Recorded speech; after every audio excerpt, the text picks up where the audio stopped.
And joining me now is the director of the National Institutes of Health, Francis Collins. Dr. Collins, welcome back to Meet the Press. I have to tell you, there's something that's just such a relief to see these vaccines start to be shipped out. It can't come soon enough.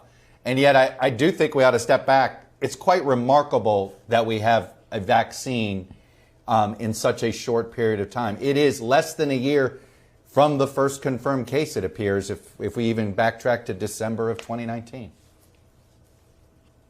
It is indeed astounding. In just this space of some 11 months, we have gone from a recognition of a new pathogen to a vaccine that we know is safe and effective. So, distributing this vaccine and deciding who gets it first, we've seen with healthcare workers that they're supposed to get this vaccine first. I want to pull up a study that was out of Miami-Dade County, Jackson's hospital system, and it was quite striking. A survey of the healthcare workers. Okay, this wasn't the general population, but this was healthcare workers. Just under half of the respondents said they would not be interested in taking this first vaccine, while another 35% said they were not interested in this round but would consider in the future. The rest, 49%, said that they were not interested at all in the COVID-19 vaccine. Excuse me, I think I misspoke there. About half said that they would take it right away. But if we can't get to 70% penetration with healthcare workers, Dr. Collins, we have a real a hurdle in front of us to convince people to take this, do we not? We do indeed, Chuck, and this is a source of great concern for all of us. And I would like to plead to people who are listening to this morning to really hit the reset button on whatever they think they knew about this vaccine that might cause them to be so skeptical. The data is out there now. It's been discussed in a public meeting, all the details of the safety and the efficacy for anybody who wants to look. This is a very powerful outcome of this incredibly intense year-long experience to develop this.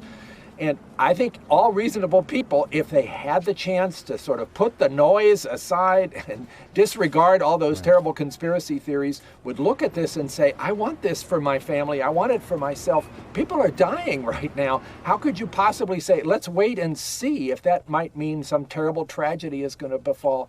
And especially for healthcare providers, please, people, when you look back in a year and you say to yourself, did I do the right thing? I hope you'll be able to say yes, because I looked at the evidence.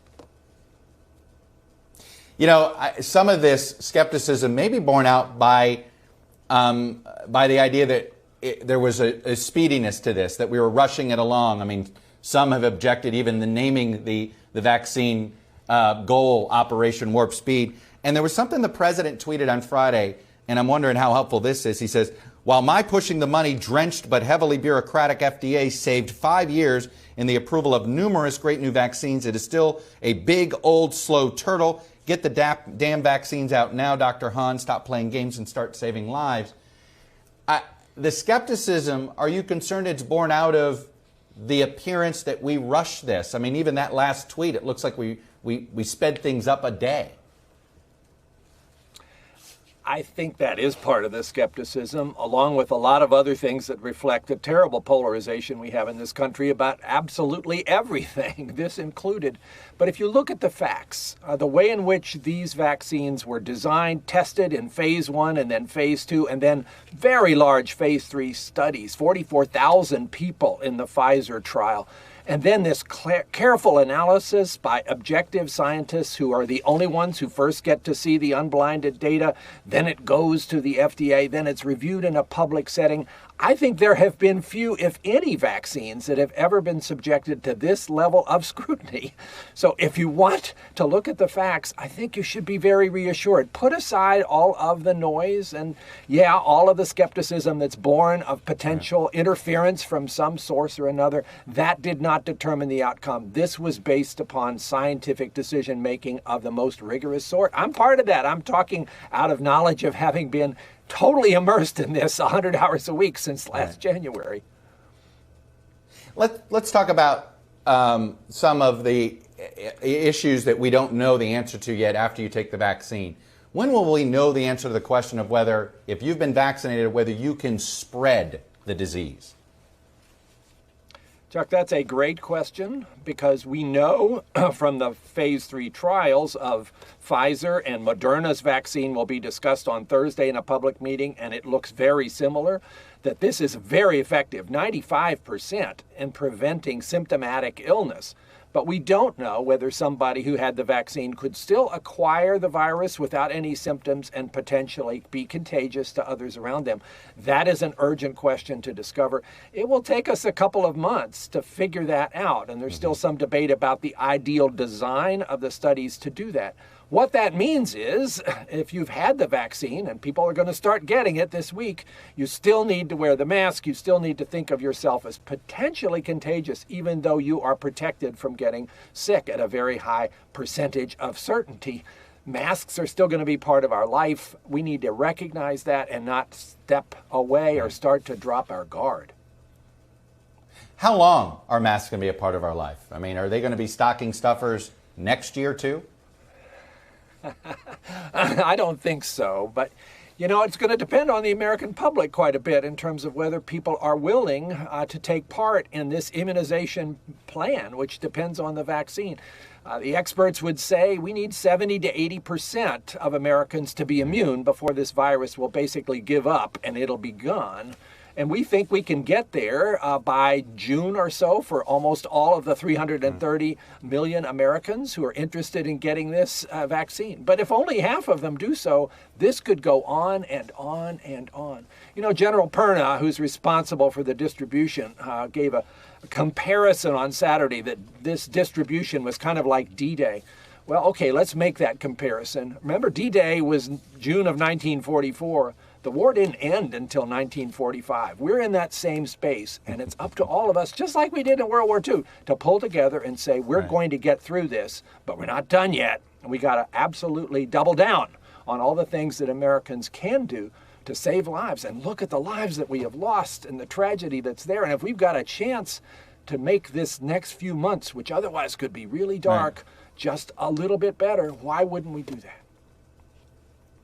Hey, I want one more question I have. I was talking to a woman who runs the Advanced Health Equity. She's the founder of it. It's Dr. Uche Blackstock. And one of the things she said, I'm going to paraphrase it for now. One of the things she said, it's great if people like Dr. Fauci and maybe the former presidents go on camera and take a shot. But people that look like her, black doctors in the community, have to be influencers on this too. What is the government's plan to roll out a vaccine?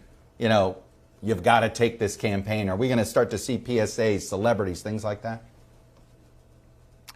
So yes, and she's absolutely right. For somebody like me to say you should be signing up for this vaccine, okay, a white guy who works for the government, sure, that isn't necessarily going to be the voice that people need to hear if they're skeptical.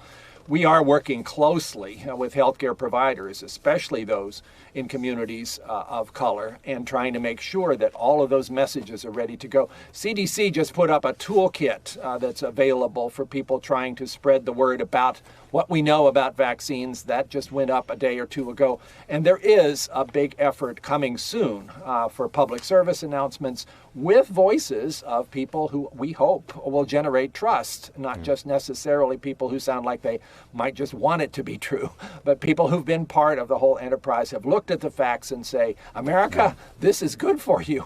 Let's all get together and make this COVID-19 slip back into the rearview mirror. Isn't that what we want? Absolutely. Dr. Francis Collins, head of NIH, and I have to say, there's so much research that you guys do over there. This is an important and a big moment. Amazing technology for this vaccine. So kudos to the entire scientific community, of which NIH is so important of. So thanks for coming on and sharing your perspective. It's an amazing team, Chuck, and it is amazing to look at what's been accomplished over these 11 months. Just unprecedented working together with talents from every sector, not worrying about who got the credit, but let's do this. It's a great year for science, even though it's a terrible year for the world. This is what good government can look like, folks. Anyway, Dr. Collins, thanks very much. Hello from Washington, I'm Chuck Todd, and thanks for checking out the Meet the Press channel on YouTube. Click on the button down here to subscribe and click over here to watch the latest interviews, highlights, and other digital exclusives.